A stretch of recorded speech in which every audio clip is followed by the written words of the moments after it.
va parcourir le Bénin à travers le plan que voici, les chiffres clés, l'environnement politique au Bénin, l'environnement des affaires, les structures étatiques, les grands ensembles régionaux, 4 bonnes raisons d'investir dans le pays, bien sûr, les secteurs clés, et puis nous allons conclure. Chiffres clés. Le Bénin, c'est un petit pays de l'Afrique de l'Ouest, avec une population d'à peu près 10 millions d'habitants. Son taux de scolarisation est de 93%. C'est assez, alors qu'il y a à peine 15 ans, c'était beaucoup moins. Actuellement, 93% des enfants sont à l'école. La démographie, c'est 3%. La population de moins de 15 ans, 44%. Donc un bon potentiel pour le futur. Malheureusement, l'indice de développement humain est encore assez bas. Donc il y a des choses encore à faire là. On parle français au Bénin, c'est une république démocratique. Et puis le PIB, c'est quand même de plus de 7 milliards de dollars. La position géographique. Comme je le disais tantôt, c'est un pays niché. Voilà, au sud de l'océan Atlantique, et puis entouré des pays comme le Burkina Faso, le Niger, le Togo et le Nigeria. Le Bénin fait frontière avec le Nigeria pour près de 800 km, le grand voisin, qui a une population aujourd'hui estimée à 180 millions d'habitants. Le port de Cotonou est à peine à 1000 km de Niamey, la capitale du Niger à l'intérieur, et de Ouagadougou, qui est la capitale du Burkina Faso. L'environnement politique. Le Bénin est le premier pays africain à être passé pacifiquement d'une dictature à un système réellement multipartiste. Toutes les institutions du pouvoir fonctionnent normalement, l'Assemblée, la justice, la presse, tout fonctionne normalement. Il y a une alternance pacifique au sommet de l'État depuis 1990. 3 présidents se sont succédés. Actuellement, c'est le président Boumediali. Le système judiciaire est très efficace. Il y a la liberté de presse et tout. L'environnement des affaires maintenant, car c'est ce qui nous réunit ici ce soir. Il y a la lutte contre la corruption. Le président Yahya Boni en a fait son cheval de bataille. Il y a un allègement des formalités administratives avec un code des investissements avantageux au Bénin actuellement. La main de jeunes est très qualifiée. Les universités enregistrent beaucoup d'inscrits. Il y a un accroissement de la classe moyenne. Ça se ressent au niveau de la télécommunication. Le taux de pénétration du téléphone cellulaire au Bénin, par exemple, a explosé. En 2000, c'était à peine de 23%. Aujourd'hui, on est allé jusqu'à 75%. Des avantages douaniers fiscaux sur la zone industrielle. La zone franche industrielle, qui est une zone que le pays a bâtie, non loin du Nigeria, pour permettre aux entrepreneurs ou aux investisseurs de loger les entreprises et d'être exempts de tout impôt pendant 5 ans.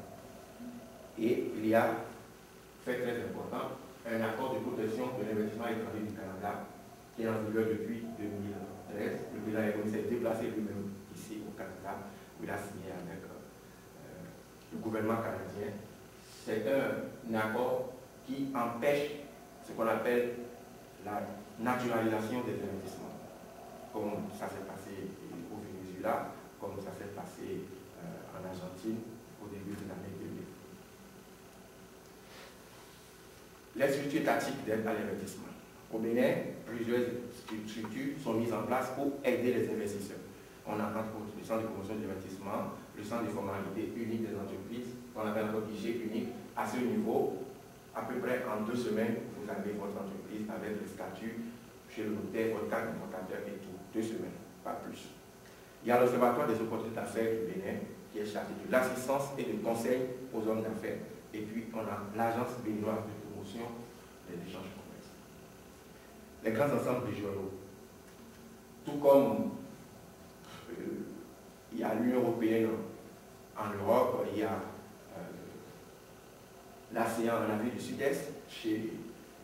En Afrique, il y a aussi l'UMOA qui regroupe 8 pays qui partagent la même monnaie.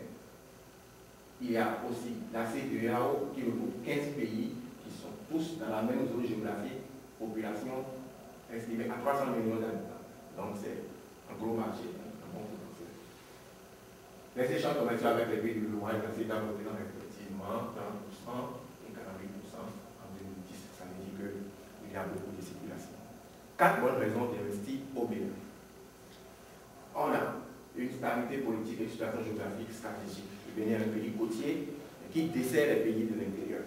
Une économie entièrement libérale, pas de contrôle étatique sur l'économie. Vous créez votre entreprise, vous faites votre affaire. L'impôt est de type déclaratif, comme ici, vous faites votre déclaration avec vos états financiers, vous déposez au centre des impôts. Le fisc a le droit de regard juste pour voir si ce que vous avez déclaré est juste. Des domaines d'investissement en pleine expansion, une rentabilité des investissements élevée. Il y a une étude du ministère de la Confédération des Unis qui se fait chaque année qui dit que dans les pays les moins avancés, dont le Bénin fait partie, bien sûr, l'investissement c'est 14%. C'est-à-dire pour $100 investis, vous avez 14% de retour sur l'investissement, contre 6,5% dans les pays développés. Ce qui représente quand même une chose très, très intéressante. Le commerce extérieur. En 2011, le commerce bilatéral des marchandises totalisait juste 14 millions de dollars entre le Canada et le Bénin, ce qui représente très, très, très faible. Les investissements directs étrangers représentent juste 1,7% du PIB contre 3,2% pour les autres développements. Qu'est-ce que cela veut dire? Cela veut dire tout simplement qu'au Bénin, il y a plus de barrières de fonds qui interviennent, il y a plus de donneurs qui mettent leur argent que d'investisseurs qui viennent. Donc c'est une tendance qui va être renversée et la présidente de la République travaille pour. En 2011, 51% des marchandises reçues au port de Cotonou étaient destinées aux pays de l'Interland, dans la moitié en direction du Niger. Répartition sectorielle du PIB. Au Bénin, il est intéressant de signaler que l'agriculture représente quand même agriculture, élevage, pêche, 36% du PIB, les services, 31%, le commerce tout court, c'est-à-dire import-export, 19%, le BTP, 5%, et l'industrie est encore embryonnaire. C'est quoi le BTP? Bâtiment et travaux publics. L'énergie, c'est le parent pauvre, c'est 1%. La croissance économique des 10 dernières années. Le Bénin, à l'instar des pays de l'Afrique de l'Ouest. Il y a pas mal d'investissements récemment sur la partie, tout ce qui est énergie, électricité. Oui. Oui. Je ne vois pas sur ces chiffres. Non, c'est 1%. Oui. 1%. L'énergie. Les appels d'offres exceptionnels cette année qui sont sortis. Oui, mais ce n'est pas encore exécuté. Il y a par exemple 50 millions de dollars, par exemple, d'appels d'offres. 50 millions de dollars pour la création, la fabrication d'une centrale thermique qui va durer à peu près 5 ans. Et c'est seulement il y a à peine 1 mois ou 2 mois que ça a été signé. Ça, c'est la situation actuellement. Par rapport au budget 2012, les aides énergétiques au Bénin, c'est seulement 1% du PIB.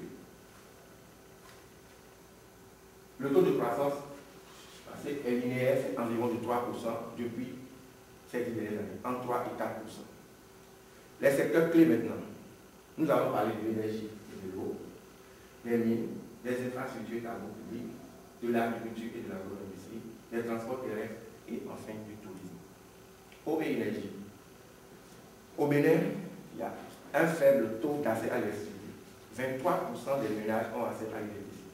Non pas parce qu'ils n'ont pas les moyens de se payer l'électricité, mais parce que il n'y a pas, l'électricité n'est pas allée vers ceux-là. La production nationale est très faible, autosuffisante de 12%, le reste de l'énergie est acheté au Ghana et en Côte d'Ivoire. Alors qu'il y a beaucoup de vent, l'énergie éolienne peut être installée, il y a beaucoup de soleil tout le temps, au cours de l'année, et il y a aussi un fleuve.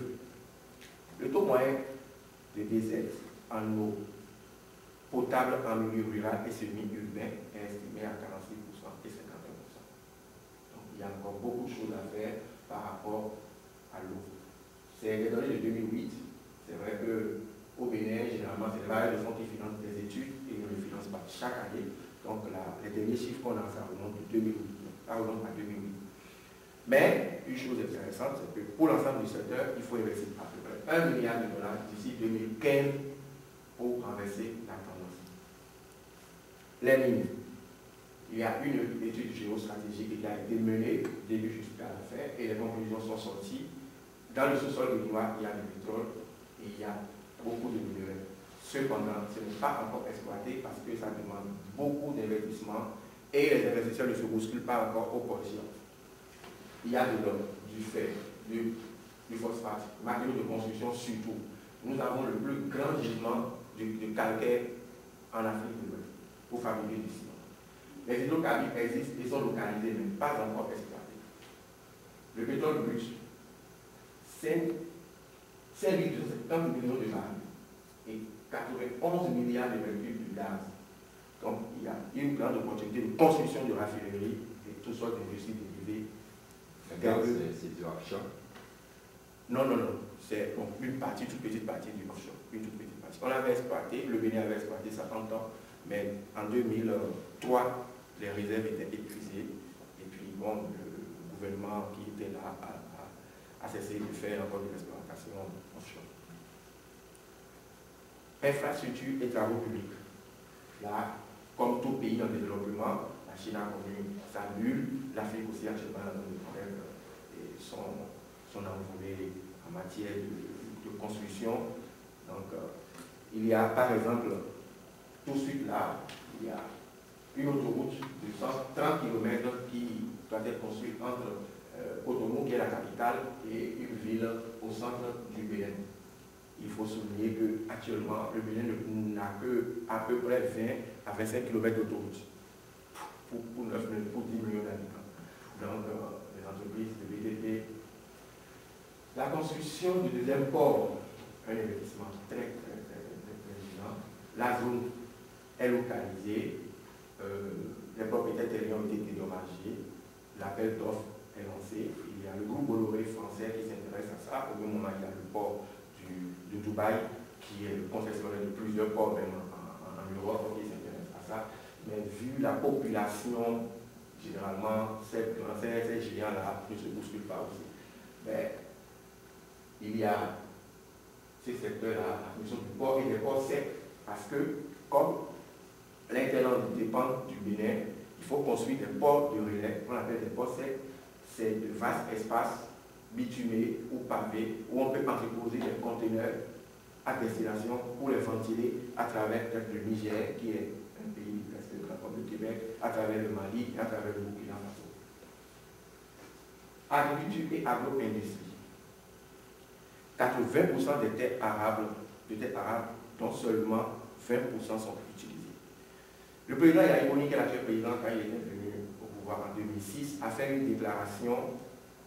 Il disait tantôt que, d'après les études très sérieuses, que la vallée du fleuve Ouémé, qui est le plus grand fleuve du Bénin, est la plus riche après la vallée du Nil, qui traverse l'Égypte, le Soudan, ainsi de suite. Et au Bénin, actuellement, il y a la culture de l'avocat, qu'on appelle cajou, que les Occidentaux consomment beaucoup. Il y a 250 000 hectares de bas-fonds. Les bas-fonds, c'est des zones marécageuses qui sont humides en tout temps, où on peut faire de la culture maraîchère, on peut faire de la banane et tout. Le transport terrestre, voilà l'une des plus grosses opportunités d'affaires au Bénin et dans la sous-région. Actuellement, il n'y a pas d'entreprise sérieuse de transport terrestre dans la zone ouest africaine. Il n'y en a pas encore.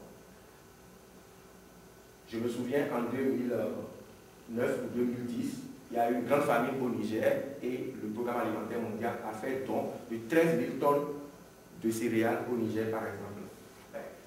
Au lieu d'enlever ces 13 000 tonnes du port de Cotonou vers le Niger, en 2 ou 3 semaines, ça a duré 6 mois. Parce que les transporteurs sont des amateurs. C'est de façon isolée. Une personne a 2 camions, 3 camions, dont un est en panne, et ainsi de suite. Il n'y a pas de structure de transport comme on en trouve au Canada, avec une flotte de 20, 30, 40 camions qui peut enlever des marchandises du port de Cotonou vers les pays de l'intérieur. Actuellement aussi, il y a une grosse opportunité dans ce domaine. Il y a le groupe Areva qui a obtenu la concession de l'uranium du Niger sur 25 ans. Et le groupe Areva a besoin d'à peu près 100 camions chaque année pour la matière première du port de Cotonou faire le site de Arlit au Niger et vice-versa. Actuellement, c'est un aspect flou. Le tourisme. Le tourisme est en croissance, présente des possibilités d'exploitation dans le domaine des infrastructures hôtelières. Au Bénin, il n'y a que 2 hôtels à 4 étoiles. Il n'y en a pas encore à 5 étoiles. 2 hôtels à 4 étoiles, les autres hôtels, c'est 3, 2 étoiles. Le président a voulu faire du Bénin un pays de tourisme, de tourisme de congrès, mais malheureusement, les infrastructures hôtelières n'ont pas suivi. Ce qui a fait qu'à ce moment, lorsqu'on a organisé le sommet de la francophonie, il y a eu un bateau qui a été affrété pour loger le personnel, 4000 personnes, au large, comme une croisière, parce qu'il n'y a pas assez de lits. On va parler des mesures incitatives gouvernementales pour inciter les investisseurs à investir au Bénin. Il y a l'exonération des droits de douane sur la vente du matériel informatique. Exonération totale. Les autobus, autocars et minibus neufs. Les camions citernes neufs pour la distribution des hydrocarbures. Et ça, par exemple, le Niger a du pétrole actuellement, l'exploite et l'envoie déjà vers les autres pays. Donc, les camions citernes, par exemple, constituent un atout important d'investissement. Et il y a les machines agricoles aussi. Ensuite, on a l'importation, la production, la vente des produits destinés à l'alimentation du bétail et de la volaille. À ce niveau aussi, les pisciculteurs béninois, les éleveurs et tout, sont obligés d'importer, surtout de la Hollande, toute la nourriture des poissons et de la volaille. Il n'y a pas de fabrique sur place de nourriture de volaille dans le pays. Et il y a le Grand Nigeria à côté, grand pays avicole, piscicole, qui importe tout aussi ces produits alimentaires pour le bétail. Et enfin, on a l'importation des machines et matériels de fabrication des emballages. Pour l'industrie, quoique embryonnaire, de 8% du PIB, tout l'emballage est importé. Il n'y a pas encore une entreprise qui fabrique les emballages en carton, en plastique, pour aider les entrepreneurs à emballer et à exporter leurs produits ou tout simplement à les ventiler à travers le pays. Donc voilà, en conclusion, il y a une stratégie de développement du pays qui émane de la vision Bénin 2025 du gouvernement et les orientations stratégiques de développement définies par le gouvernement en 2006. 5 axes prioritaires ont été définis, entre autres l'accélération durable de la croissance et la transformation de l'économie, ainsi que le développement des infrastructures. Le gouvernement a mis l'accent sur les infrastructures parce que sans les infrastructures, il n'y a pas de développement. Donc, notre mot de fin ouverture, c'est qu'il est grand temps que le Québec ne soit pas du reste.